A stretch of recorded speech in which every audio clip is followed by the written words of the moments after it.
Saat hendak menyadap pohon karet, seorang petani sederhana justru menemukan hal yang tak pernah ia bayangkan. Seorang wanita cantik tergeletak tak sadarkan diri, dengan tangan terikat di bawah pohon tua. Siapa sebenarnya wanita tersebut? Hingga bisa merubah hidup sang petani. Embun pagi masih bergantung di ujung daun ketika Udin melangkah pelan ke dalam kebun karetnya. Udara lembab hutan menempel di kulit legamnya, membawa aroma tanah basah yang berpadu dengan wangi tajam getah karet. Seperti biasa, ia mengayunkan pisau sadapnya dengan ritme yang sudah melekat dalam tubuhnya selama bertahun-tahun. Namun pagi itu, langkahnya mendadak berhenti. Di bawah pohon karet tua, ia melihat sesuatu yang tak seharusnya ada di sana. Sosok seorang wanita, duduk bersandar dengan kepala terkulai. Pakaian merah ketatnya kotor oleh tanah, rambut hitam panjangnya kusut menutupi wajah. Untuk sesaat, Udin mengira wanita itu sudah tak bernyawa. Namun ketika ia mendekat, jantungnya berdegup keras, kedua tangan wanita itu terikat ke belakang dengan tali lusuh. Ya Allah, desis Udin panik. Ia segera meletakkan pisau sadapnya, lalu menepuk pelan pipi wanita itu. "Mbak bangun, Mbak." Tak ada reaksi. Hanya napas lemah yang nyaris tak terdengar. Dengan sigap, Udin mengambil sedikit air dari jerigen kecil yang dibawanya, menuangkannya ke telapak tangan, lalu membasuh wajah wanita itu perlahan. Kelopak mata itu bergetar, lalu terbuka. Wanita itu mengerjap beberapa kali, menatap kosong ke sekeliling. Di mana aku?" Suaranya serak. "Kamu di kebun karetku," jawab Udin hati-hati. "Aku nemuin kamu di sini. Tanganmu diikat. Kamu siapa, Mbak?" Wanita itu menelan ludah. Suaranya bergetar. "Rara, namaku Rara. Aku diculik." Matanya berkaca-kaca. "Aku kabur waktu mereka berhenti di jalan, aku lari, tanpa tahu kemana." Udin mengangguk, mencoba menenangkan. Ia memotong tali di tangan Rara dengan pisau sadapnya. Bekas jeratan merah tampak jelas di pergelangan halus itu. "Tenang, Mbak. Kamu aman sekarang." Namun Rara justru menatapnya curiga. "Kamu bukan bagian dari mereka, kan?" Udin tersenyum tipis. "Saya ini cuma petani karet." Hening. Angin hutan berdesir, menggoyang daun-daun di atas mereka. Rara mulai gemetar karena dingin. "Yang penting sekarang kamu harus pulang," kata Udin pelan. "Tapi jalan keluar hutan jauh. Bisa setengah hari." Rara menatapnya dengan mata lelah. "Kalau begitu, tolong antar aku pulang." Udin memandang wajahnya lama, pucat, tapi matanya mulai hidup lagi. "Kamu bisa jalan?" tanyanya. Rara mencoba berdiri, tapi tubuhnya langsung goyah. Ia hampir jatuh kalau saja Udin tak cepat menahan lengannya. "Pelan-pelan saja," katanya lembut. Rara menatap wajah Udin sekilas. "Terima kasih," suaranya kecil, nyaris malu-malu. Udin hanya tersenyum samar, lalu memungut topinya yang jatuh. "Kalau kamu kuat, kita jalan pelan-pelan. Rumahku nggak jauh dari sini. Istirahat dulu di sana, nanti baru aku antar pulang." "Rumahmu di tengah hutan begini?" tanya Rara ragu. "Bukan di tengah. Di pinggir, dekat sungai." Rara menarik napas. "Baiklah, aku ikut." Mereka mulai berjalan menembus barisan pohon karet yang tinggi dan senyap. Tanah becek membuat langkah Rara beberapa kali tersandung. Setiap kali itu terjadi, Udin dengan sabar menunggu, kadang menyingkirkan ranting agar jalannya lebih mudah. Selama perjalanan, hanya suara burung dan gesekan daun yang menemani. Udin tidak banyak bicara, tapi sesekali menoleh memastikan Rara masih kuat. Rara sendiri berjuang menahan emosi, antara takut, lelah, dan malu karena harus bergantung pada pria asing berpakaian lusuh. Saat melewati jembatan kayu kecil, Rara akhirnya bertanya pelan, "Kamu nggak takut menolong orang asing seperti aku?" Udin tersenyum tanpa menoleh.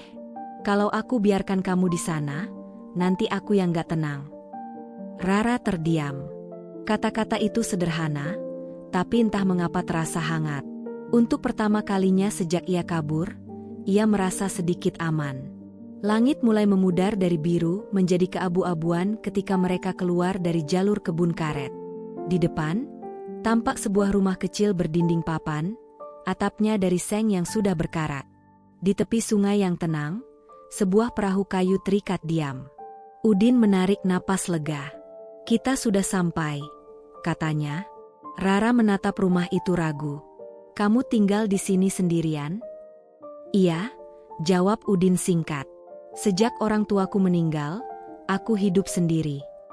Ia membuka pintu kayu yang berderit dan memberi isyarat agar Rara masuk. "Maaf kalau berantakan." Rara melangkah masuk. Ruangan kecil itu hanya berisi dipan bambu, meja kayu, dan kompor kecil di sudut. Bau getah karet samar tercium dari pakaian Udin yang tergantung di dinding. Semuanya sederhana, tapi entah kenapa terasa hangat dan aman. Udin mengambil kendi air dan menyerahkannya. "Minum dulu, nanti aku cari sesuatu buat kamu makan." Rara menerima dengan tangan gemetar. "Terima kasih." Sementara Udin sibuk menyalakan api, Rara duduk di dipan bambu, memandangi ruangan itu. Setiap sudutnya memancarkan kesederhanaan, tapi juga ketulusan. "Udin," katanya pelan, "kalau penculik itu mencariku sampai ke sini bagaimana?" Udin menatapnya serius. "Tenang saja. Jarang ada orang tahu tempat ini." Rara menghela napas lega. Namun dalam hati, ia masih diliputi kecemasan. Tak pernah ia bayangkan, hidupnya bisa berubah secepat ini, dari kamar mewah di kota, menjadi duduk di gubuk kayu bersama seorang petani karet. Udin menyodorkan sepiring nasi dengan lauk ikan sungai. "Makanlah. Setelah itu kamu istirahat. Besok pagi, kita pikirkan jalan pulang." Rara menatap nasi itu lama, lalu mengambil sendok. Dalam diam, ia sadar mungkin untuk pertama kalinya dalam hidupnya. Ia benar-benar merasakan ketulusan dari seseorang yang tidak mengharapkan apapun darinya. Malam perlahan turun, membawa hawa dingin dari arah sungai. Angin berhembus lembut, membuat dedaunan di sekitar rumah kayu itu saling bergesekan. Bunyi gesekan itu seperti bisikan-bisikan halus yang hidup di antara kegelapan. Udin duduk bersila di lantai, sementara Rara meringkuk di depan tungku kecil. Api menari pelan, melemparkan bayangan oranye ke dinding kayu yang retak-retak. "Kalau kedinginan, aku bisa buatkan air hangat," kata Udin tanpa menoleh. "Aku baik-baik saja," jawab Rara cepat, walau tubuhnya masih menggigil. Ia menatap punggung Udin, kurus tapi kokoh. Bayangan api menyorot wajahnya yang tenang, nyaris tak menunjukkan rasa ingin tahu sedikit pun tentang siapa dirinya. Padahal jelas, Rara bukan wanita biasa. "Udin," panggilnya pelan. Kenapa kamu mau repot-repot menolongku? Kalau aku orang jahat bagaimana?" Udin terdiam sesaat, lalu menatapnya. "Aku percaya mata orang gak bisa bohong," ujarnya pelan.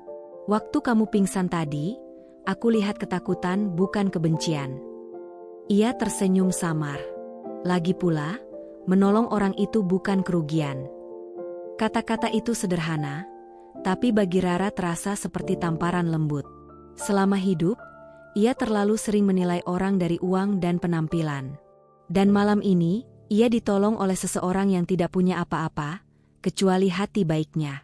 Angin kembali bertiup kencang. Pintu rumah bergoyang, menimbulkan suara berderit kecil. Udin berdiri, memeriksa pengaitnya. Hujan akan turun. "Kalau besok cuaca buruk, kita tunda perjalanan," katanya tenang. Rara hanya mengangguk, lalu berbaring di dipan bambu. Matanya menatap atap kayu yang berderak pelan. Tak lama, tetes hujan pertama jatuh, disusul rintik yang makin deras, menimbulkan irama lembut di atas rumah. Dalam keheningan itu, pikirannya melayang ke rumah, ke keluarganya yang mungkin sedang cemas mencarinya. Sementara di sudut ruangan, Udin duduk menatap api di tungku. Ada rasa aneh di dadanya, sesuatu yang tak ia pahami. Rasa ingin melindungi perempuan asing itu, lebih dari sekadar kewajiban. Di luar, hujan turun semakin deras. Malam ditelan oleh kesejukan dan suara alam yang menenangkan. Pagi datang perlahan. Kabut tipis menggantung di tepi sungai, meninggalkan jejak hujan semalam di daun-daun dan tanah yang licin. Burung-burung bernyanyi dari dahan tinggi, seolah menyambut hari baru. Udin sudah bangun sejak fajar. Ia menyalakan kompor kecil, menjerang air, dan menyiapkan kopi hitam. Suara sendok beradu di cangkir terdengar lembut, bercampur dengan aroma kopi yang memenuhi ruangan. Rara terbangun, matanya sedikit bengkak karena kurang tidur. Rambutnya masih berantakan, tapi sinar pagi membuat wajahnya terlihat lembut. "Kamu sudah bangun sejak kapan?" tanyanya setengah mengantuk. "Sejak subuh," jawab Udin sambil tersenyum. "Aku terbiasa bangun pagi. Kalau mau, kamu bisa cuci muka di sungai. Airnya segar." Rara memandangi dirinya sendiri. Pakaian kotor, wajah pucat, rambut kusut. Ia malu, tapi tak punya pilihan. Dengan langkah pelan, ia berjalan keluar menuju sungai. Airnya jernih, mengalir di antara batu-batu licin. Ia berjongkok, membasuh wajah, lalu menatap pantulan dirinya di permukaan air. "Aku terlihat seperti orang lain," gumamnya lirih.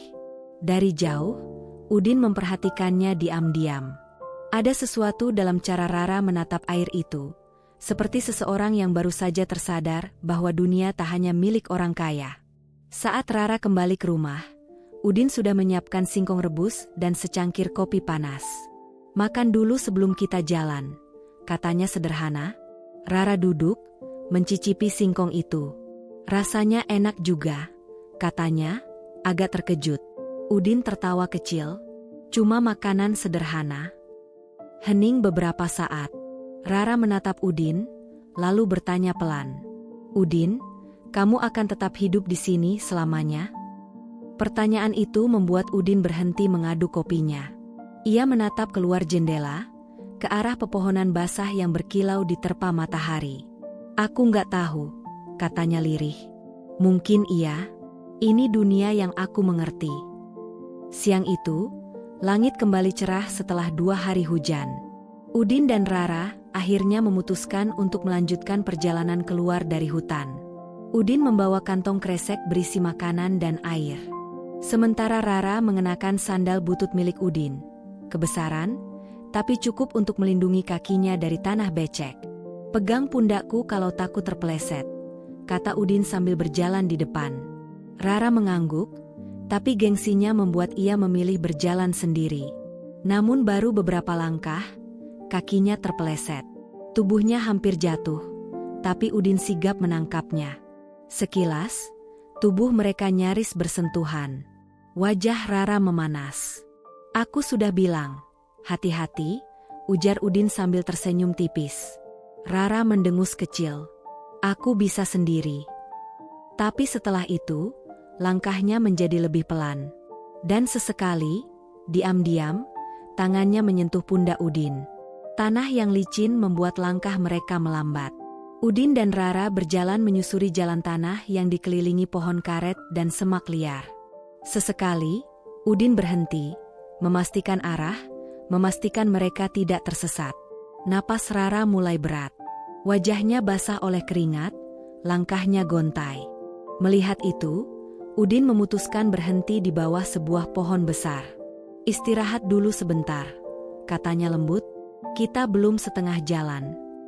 Ia membuka botol air yang dibawanya, lalu menyerahkannya kepada Rara. Rara meneguk pelan, matanya menatap ke arah Udin yang masih berdiri menatap langit. "Udin," suaranya lirih, "kamu nggak lelah hidup begini? Sendiri, di tengah hutan, jauh dari siapapun?" Udin menatap langit biru yang membentang di atas pepohonan. "Kadang sepi," katanya pelan. "Tapi aku sudah terbiasa sendiri." Rara menunduk. Itu menyakitkan. Kata-katanya hampir seperti gumaman untuk dirinya sendiri. Udin menoleh. "Kamu juga sering merasa sendiri, ya?" Pertanyaan itu membuat Rara terdiam. Ia menatap Udin dengan mata yang sedikit berkaca. "Orang tuaku kaya," ujarnya lirih. "Tapi entah kenapa, aku selalu merasa kosong." Hening. Hanya suara serangga di sela pepohonan yang menemani. Untuk pertama kalinya, Rara merasa ada seseorang yang benar-benar melihatnya. Bukan hartanya, bukan penampilannya, tapi dirinya. Dan di wajah sederhana Udin, ia menemukan sesuatu yang selama ini hilang dari hidupnya, ketulusan. Setelah berjam-jam berjalan di jalan setapak yang licin dan berlumpur, akhirnya mereka mulai melihat tanda-tanda kehidupan. Asap tipis dari cerobong pabrik kecil mengepul di kejauhan. Suara kendaraan samar-samar mulai terdengar.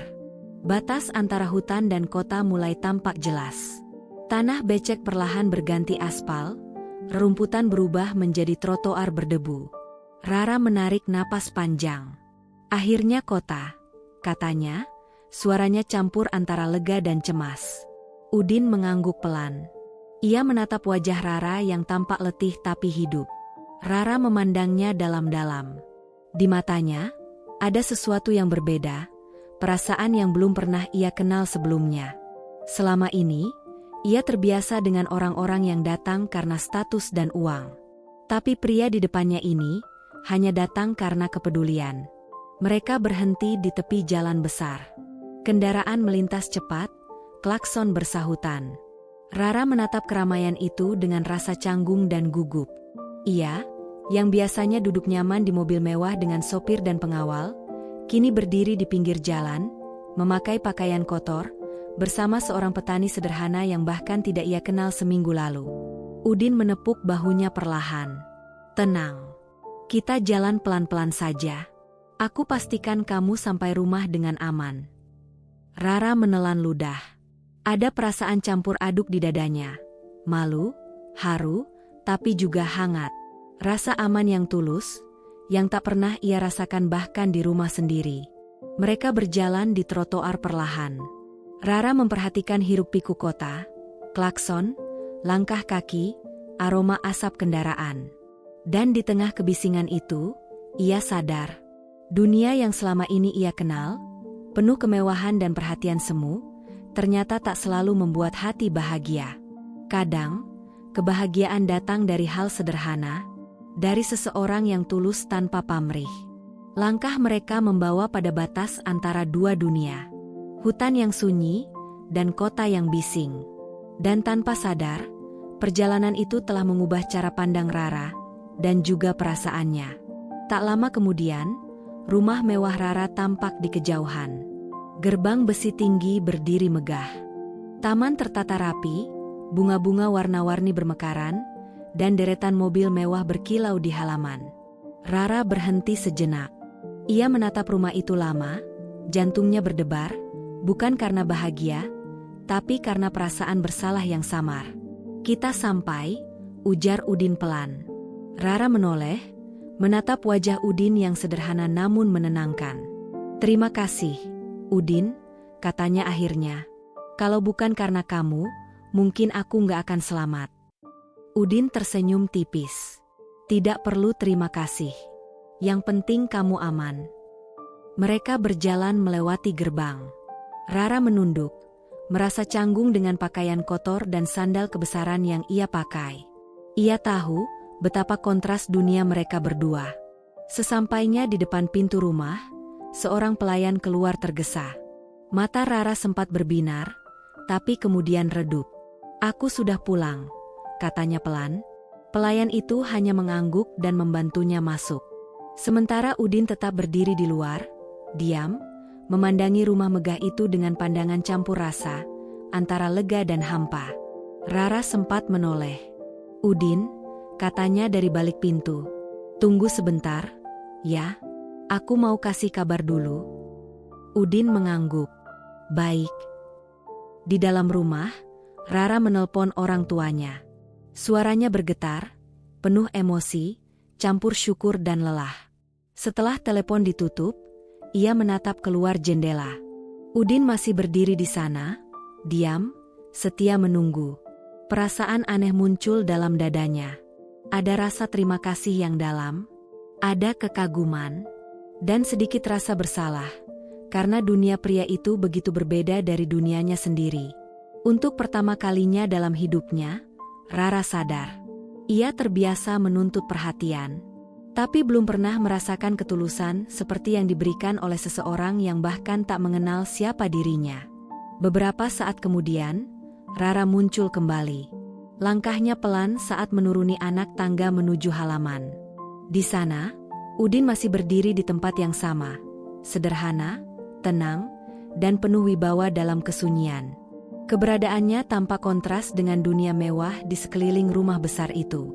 Rara tersenyum tipis. "Kamu mau masuk sebentar?" tanyanya ragu. Udin menggeleng perlahan. "Aku harus kembali," jawabnya. "Kebunku menunggu." Rara menunduk, menatap jemarinya sendiri. Aku akan merindukanmu." Kata-kata itu lolos begitu saja, tanpa rencana. Dan segera, pipinya memanas. Udin tersenyum lembut, menatapnya tanpa berkata apapun. "Aku juga," ujarnya akhirnya. Mereka saling memandang dalam diam. Tidak ada kata perpisahan yang terucap. Karena keduanya tahu, perpisahan yang sesungguhnya bukan tentang jarak, tapi tentang keberanian untuk melepaskan. Dua dunia yang berbeda. Dua kehidupan yang tak mungkin bersatu sepenuhnya. Namun, ada sesuatu yang tetap menyatukan keduanya. Rasa yang tulus, dan kenangan yang tak bisa dihapus. Udin menepuk bahu Rara pelan. "Jaga dirimu. Dan jangan terlalu keras pada diri sendiri." Rara mengangguk kecil, suaranya hampir tak terdengar. "Aku akan mencoba." Udin berbalik. Langkahnya tenang, meninggalkan halaman rumah yang mewah dan perempuan yang kini berdiri di gerbang, memandangnya pergi dengan hati yang penuh campuran rasa. Ada lega, karena akhirnya ia selamat. Tapi juga ada perih yang samar, karena sosok sederhana itu kini menjauh. Dari balik pagar tinggi, Rara menatap punggung Udin yang perlahan menghilang di antara pepohonan. Dalam hatinya, ia tahu, dunia Udin sederhana, tapi hatinya luar biasa besar. Sinar matahari pagi menimpa wajahnya. Bayangan Udin yang memudar terasa seperti potongan kisah yang ingin ia simpan selamanya. "Udin," gumamnya pelan, hampir seperti doa. Ia tahu, ketulusan pria itu telah meninggalkan jejak dalam hidupnya. Bahwa kasih sayang sejati tidak pernah diukur dari kekayaan, kedudukan, atau nama besar. Tapi dari hati yang mau peduli, bahkan pada orang asing. Udin sempat menoleh sekali, menatap rumah megah itu dari kejauhan. Matanya mencari sosok Rara, dan ketika pandangan mereka bertemu untuk terakhir kalinya, tidak ada kata, hanya tatapan yang penuh hormat dan haru yang diam-diam menyesak. Dengan langkah mantap, Udin kembali melanjutkan perjalanannya ke arah hutan. Menuju kebun karetnya, menuju kesederhanaan yang selalu ia pahami. Di setiap tetes embun yang jatuh di daun, ia merasa tenang. Karena di balik semua kesunyian itu, hatinya tak lagi sepi. Sementara itu, Rara masuk kembali ke rumahnya. Ia menutup pintu perlahan, lalu menyandarkan punggungnya di dinding. Matanya menatap jendela, di mana sinar pagi menembus tirai dan mengingatkannya pada Udin. Rasa aman yang pernah ia rasakan di pelukan malam di rumah kayu itu, masih membekas di hati. Ia tersenyum kecil. Ia tahu, kehidupannya tidak akan sama lagi. Dunia mewahnya akan tetap ada. Tapi kini ia punya sesuatu yang jauh lebih berharga. Pemahaman tentang ketulusan, dan kehangatan dari seseorang yang sederhana. Hari-hari berikutnya, Rara mulai menata hidupnya dengan cara berbeda. Ia tidak lagi terlalu angkuh. Ia mulai menghargai hal-hal kecil, sapaan pelayan, aroma kopi di pagi hari, bahkan embun di dedaunan taman rumahnya. Ia tahu, kebahagiaan tidak datang dari kemewahan, tapi dari ketulusan hati. Dan jauh di tengah hutan, Udin kembali pada kehidupannya yang tenang. Menoreh pohon karet, menampung getah, menatap kabut pagi yang menggantung di antara batang pohon. Setiap tetes getah yang jatuh terasa lebih ringan dari sebelumnya. Karena di hatinya, tersimpan kenangan manis, bukan beban, tapi hangatnya pertemuan singkat yang mengubah hidupnya. Dua dunia itu tetap berjalan pada jalannya masing-masing. Tapi ada sesuatu yang tetap tersambung. Ikatan tak terlihat yang tumbuh dari pertemuan singkat. Ikatan yang tak butuh janji, tapi tumbuh dari rasa saling memahami. Dan di antara kesunyian dan hiruk-pikuk hidup, mereka berdua tahu bahwa kasih yang tulus tidak pernah benar-benar pergi. Ia hanya berubah wujud, menjadi doa, menjadi kenangan, dan menjadi kekuatan untuk terus melangkah.